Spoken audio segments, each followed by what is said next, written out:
नमस्कार दोस्तों, मैं पुनीत कुमार और आप देख रहे हैं होपफुल लाइफ। पहली वीडियो में आप लोगों ने सीखा था भारतीय इतिहास। भारतीय इतिहास को किस क्रम में पढ़ें आप लोगों ने ये जाना था। आज की इस वीडियो में हम प्राचीन भारतीय इतिहास को विस्तार से पढ़ेंगे और उसके प्रत्येक कालखंड को विस्तार से जानेंगे। आइए अब चलते हैं वीडियो की ओर।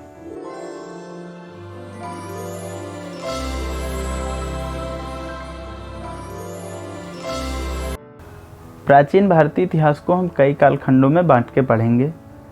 जैसे हम जानेंगे इसमें मानव का उदय कैसे हुआ, उस समय मानव की स्थिति क्या थी, उस समय मानव अपना जीवन यापन कैसे करता था और उसके खान पान और उसका व्यवसाय कैसा था।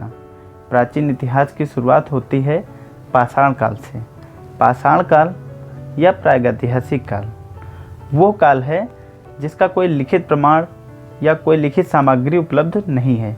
इस काल में इतिहास की जानकारी मुख्यतः पुरातात्विक स्रोतों से ही मिलती है। इस कालखंड को हम 3 भागों में बांट के पढ़ेंगे: पूरा पाषाण काल, मध्य पाषाण काल और नव पाषाण काल। इन 3 कालखंडों में हम पूरे पाषाण काल को विस्तार से जानेंगे, इसको याद करेंगे और इसको एग्ज़ाम में कैसे लिखेंगे हम आपको ये भी इसी वीडियो में बता देंगे। बस वीडियो आपको लास्ट तक देखनी है। हम पढ़ेंगे पाषाण काल को। इसे 3 भागों में बांटा गया है। नंबर 1 निम्न पुरा पाषाण काल, नंबर 2 मध्य पुरा पाषाण काल और नंबर 3 उच्च पुरा पाषाण काल।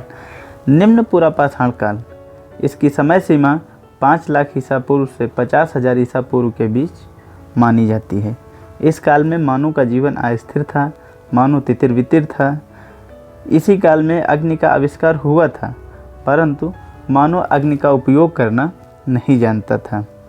मानव समूह में शिकार कर लेता था, भोजन का संग्रह कर लेता था, लेकिन समूह बनाकर रहना नहीं जानता था। अब जानते हैं पुरा पाषाण काल। पुरा पाषाण काल का समय 50,000 ईसा पूर्व से लेकर 40,000 ईसा पूर्व के मध्य माना जाता है। इस काल में मानव ने अग्नि का प्रयोग व्यापक पैमाने पर शुरू कर दिया था। इस काल में पत्थर के गोले से बनी वस्तुओं का निर्माण हुआ। कटिकास उद्योग जैसे इस काल के मुख्य उद्योग थे। पत्थर की बनी पपड़ी से बनी वस्तुओं का ही उद्योग मुख्य उद्योग था। अब हम जानेंगे उच्च पुरा पाषाण काल। उच्च पुरा पाषाण काल 10,000 ईसा पूर्व से 7,000 ईसा पूर्व के मध्य माना जाता है। इस काल में आधुनिक मानव होमो सेपियंस का उदय हुआ। मानव रहने के लिए शैलाश्रयों गुफाओं का प्रयोग करने लगा। साथ ही नक्काशी एवं चित्रकारी दोनों रूपों में इस काल में कला का विकास हुआ। अब हम जानेंगे मध्य पाषाण काल। 10,000 ईसा पूर्व से 7,000 ईसा पूर्व के समय को मध्य पाषाण काल के नाम से जाना जाता है। यह काल पुरा पाषाण काल और नव पाषाण काल का संक्रमण काल है। इस काल में हमें बहुत सारे पर्यावरणीय बदलाव मिलते हैं। लोग शिकार करके, मछली पकड़कर और खाद्य वस्तुएं बटोरकर अपना पेट भरते थे।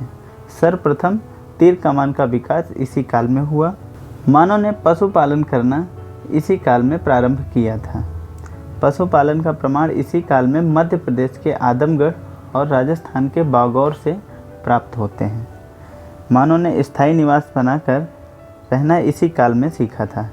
स्थायी निवास का प्रारंभिक प्रमाण सराय नाहर एवं मदहदा के स्तंभ गर्त के रूप में मिलते हैं। अब हम जानेंगे नव पाषाण काल। अगर विश्व की नज़रिए से देखा जाए तो नव पाषाण काल का समय 9,000 ईसा पूर्व से प्रारंभ होता है, परंतु भारतीय इतिहास के अनुसार नव पाषाण काल का समय 7,000 ईसा पूर्व से 2500 ईसा पूर्व के मध्य माना जाता है। इस काल में मानव पूरी तरह से विकसित हो चुका था। कृषि कार्य का आरंभ हो चुका था। पशुओं को पालतू बनाया जाने लगा था। घिसे हुए पालिशदार पत्थर के औजार तथा हथियार, मृत भांडों की विशेषता तथा ग्राम समुदायों का आरंभ हो चुका था। सबसे पहले मानव इस काल में शिकार एवं खाद्य संग्रह से खाद्य उत्पादक की स्थिति में पहुंचा था।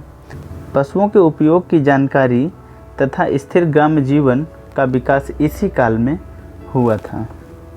आगे की वीडियो में हम जानेंगे सिंधु घाटी सभ्यता। सिंधु घाटी सभ्यता को हम विस्तार से जानेंगे। अगर आपको जानकारी अच्छी लगी हो तो वीडियो को लाइक करें, कमेंट करें, शेयर करें और सब्सक्राइब करें।